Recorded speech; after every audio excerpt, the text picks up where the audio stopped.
ഇന്നുണ്ടല്ലോ നമുക്കൊരു soybean roast ഉണ്ടാക്കുന്നത് എങ്ങനെയെന്ന് നോക്കിയാലോ.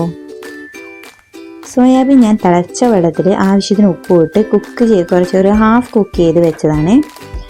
ഒരു 2 സവാള മുറിച്ചതും ഒരു തക്കാളിയും ഇഞ്ചി പച്ചമുളക് വെളുത്തുള്ളിയും ചെറുതായി മുറിച്ചതാണ്. നമുക്ക് ആദ്യം 2 ടേബിൾ സ്പൂൺ വെളിച്ചെണ്ണ ഒഴിച്ചിട്ട് അതിലേക്ക് കുറച്ച് ജീരകം ഇട്ട് കൊടുക്കാം. പിന്നെ ഇഞ്ചി പച്ചമുളക് വെളുത്തുള്ളി ഇട്ട് കൊടുക്കാം. എന്നിട്ട് നന്നായി ഒന്ന് വഴറ്റിയെടുക്കാം.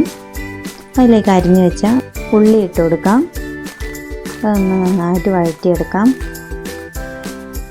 നന്നായി വഴറ്റിയ ശേഷം അതിലേക്ക് ആവശ്യത്തിന് ഉപ്പിട്ട് കൊടുക്കാം. ഉപ്പിട്ടെടുത്താൽ വേഗം ഉള്ളി വാടിക്കിട്ടും. ഉള്ളി കുറച്ച് വാടി വന്നതിന് ശേഷം അതിലേക്ക് നമുക്ക് 2 ടീസ്പൂൺ മുളക് പൊടിയും 1/2 ടീസ്പൂൺ മല്ലിപ്പൊടിയും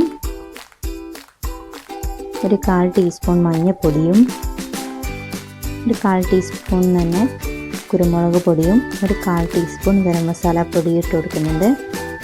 കുരുമുളക് പൊടി നിങ്ങൾക്ക് എരിവിനനുസരിച്ച് കൂട്ടും കുറച്ചൊക്കെ ചെയ്യാം. ഞാൻ മുളക് പൊടിക്ക് എരിവുള്ളത് കൊണ്ട് കുരുമുളക് പൊടി കുറച്ചതാണ്. അതിൻ്റെ പച്ചമണം മാറുന്നവരൊന്ന് ഇളക്കി കൊടുത്തതിന് ശേഷം ലാസ്റ്റ് നമുക്ക് തക്കാളി ഇട്ട് കൊടുക്കാം.